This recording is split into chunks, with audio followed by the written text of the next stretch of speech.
النادي كلنا أمل. هايلاكس، قوة بالغة بدون مبالغة.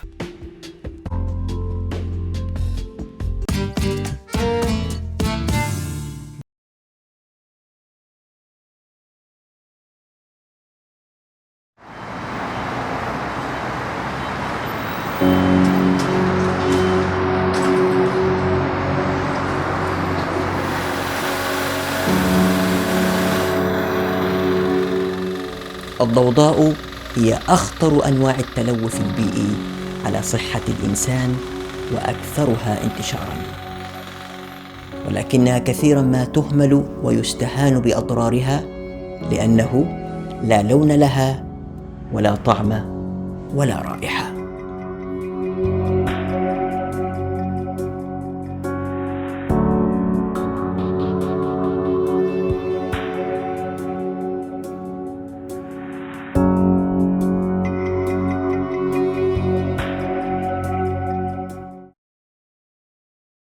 تعرف الضوضاء بأنها أصوات غير متجانسة تتجاوز شدتها المعدل الطبيعي لتصبح مؤذية للأذن ولصحة الإنسان.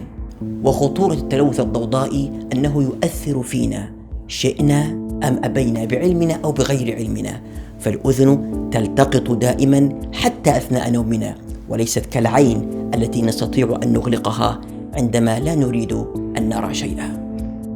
لقد أصبح التلوث الضوضائي يحيط بنا من كل مكان، سواء في الشارع أو في الأماكن العامة مثل المطاعم والمقاهي والأسواق، ووسائل النقل من سيارات وقطارات وطائرات، وآلات البناء والحفر والمعدات الثقيلة، وأيضا داخل البيت مثل الأجهزة الكهربائية كالخلاط والغسالة والمكنسة الكهربائية ووحدات تكييف الهواء وإلى آخره.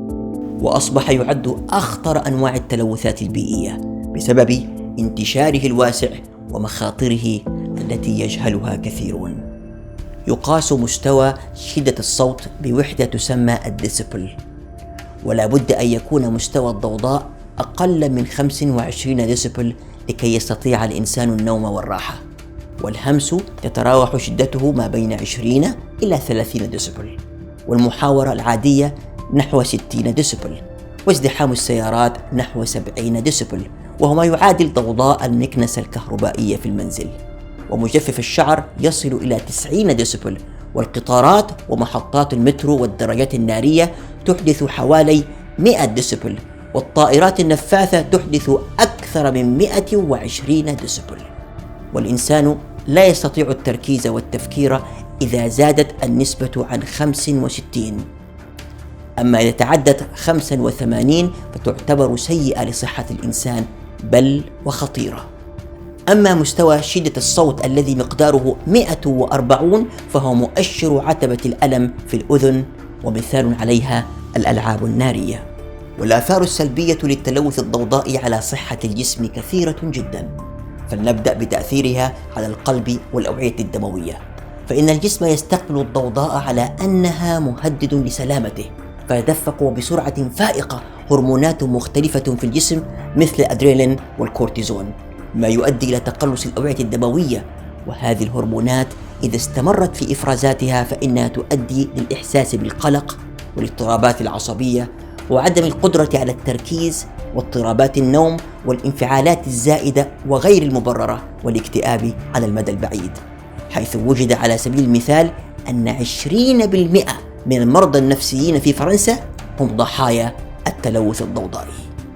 أما الجهاز الهضمي فتزداد أمراضه من تفاقم لقرحة المعدة وقرحة الإثنى عشر ومرض القولون العصبي وانقباضات جدار المعدة.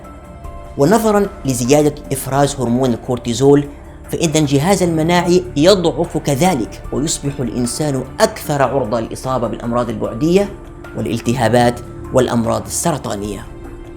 وقد تصل الآثار السلبية إلى بطن الأم الحامل لتؤثر على الجنين كذلك. فقد أشار الدكتور نويل جونز أستاذ علم النفس في جامعة لوس أنجلوس إلى أن صوت الطائرات يمكن أن يتلف دماغ الجنين ونخاعه الشوكي. أما على مستوى العمل والإنتاجية فإن آثار التلوث الضوضائي من صداع وعدم القدرة على التركيز وضعف الذاكرة والتقلبات المزاجية والقلق والتوتر كلها انعكست على إنتاجية الشركات. وقد قامت إحدى الشركات بإضافة مادة عازلة على الجدران لامتصاص الصوت، مما أدى لانخفاض الأخطاء الحسابية بحوالي 25%، وكذلك أخطاء الطباعة على الآلة الكاتبة بنسبة 27%. وأكدت منظمة الصحة العالمية أن الضجيج في المنزل أو المدرسة يؤثر على قدرة الأطفال على التعلم. ففي إحدى الدراسات التي نشرت في أمريكا على طلاب المدارس الواقعة بالقرب من مطار لوس أنجلوس، وجدت أنهم يعانون بنسبة أعلى من ضغط الدم، وسرعتهم أقل في حل المسائل الرياضية. وفي دراسة قام بها عالم النفس البيئي جيري إيفنز من جامعة كورنيل، قام بتجميع معلومات عن 115 طالبا في الصف الرابع الابتدائي، نصفهم يعيشون في مناطق هادئة كوضع المكتب الهادئ، والنصف الآخر يعيشون في منطقة أعلى ضوضاء بقليل كضوضاء غسالات الصحون، فوجدوا أن كمية الكورتيزون أعلى في المجموعة الثانية، وكذلك ضغط الدم وسرعة دقات القلب وجميع علامات ارتفاع الضغط الفيزيولوجي على الجسم.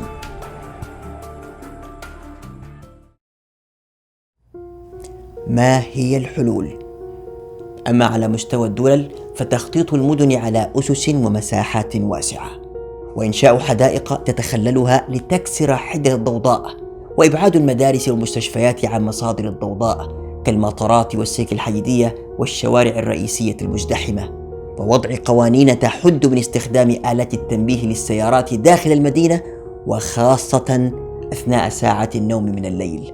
وأما على مستوى الفرد والأسرة فاختيار موقع المنزل، واستخدام مواد عازلة للصوت وزجاج سميك لتقليل الأصوات داخل المنزل، وكذلك إبعاد أماكن دراسة الأطفال عن الأصوات المزعجة الصادرة من المطبخ أو صالة الجلوس، وتثقيف العائلة بأكملها بخطورة التلوث الضوضائي، وأن يتكاتف الجميع ويتعاونوا لتحجيم وخفض الضجيج أيا كان مصدره.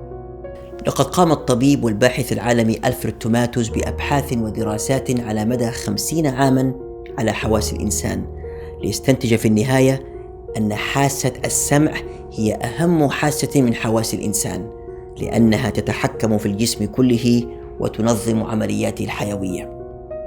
فأعصاب السمع متصلة بعضلات الجسم، والأذن الداخلية متصلة بجميع أعضاء الجسم من القلب إلى الرئتين إلى الكبد إلى الجهاز الهضمي، وهذا سبب تأثير ذبذبات الصوت على الجسم كله.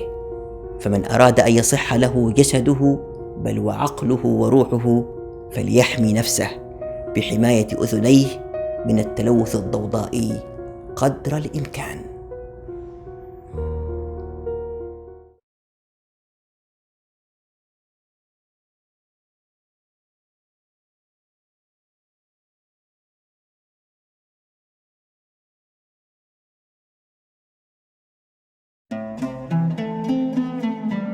لأنكم في قلوبنا نشعر آلامكم ونعيش أفراحكم، فتطورنا وتغيرنا، نشرنا الأمل في كل مكان من أجلكم. النهدي، كلنا أمل.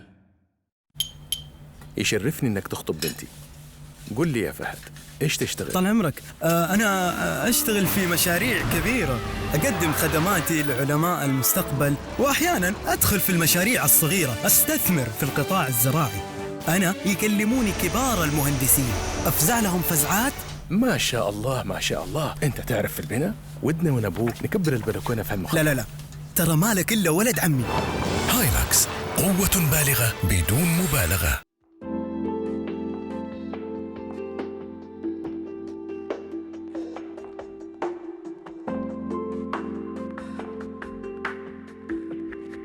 هبة، معقولة؟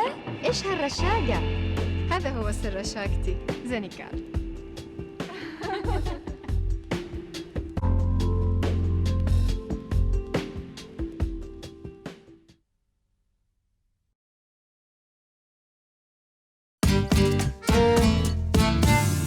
دائما الواحد وهو بيفرش عش الزوجية بيكون عنده صورة محددة لشكل البيت. بس تنصدم بعد الزواج لما تلاقي زوجتك حولت كل البيت للضيوف. اقول لها تعالي ناخذ الكنبه هذه، تقولي لا هذه اريح عشان الضيوف. طيب الطاوله هذه لازم أكبر عشان ضيوف. بس تبغوا الصراحه، وقت الاكل احس اني في البيت احسن من الضيوف. اكل ايش وفن ايش وطعم ايش. عافية مستخلص من قلب حبات الذرة، فهو الزيت الصحي الذي يناغم بين مكونات طبخك. عافية لأكل صحي وكمان ألذ. عافية بصحة وعافية.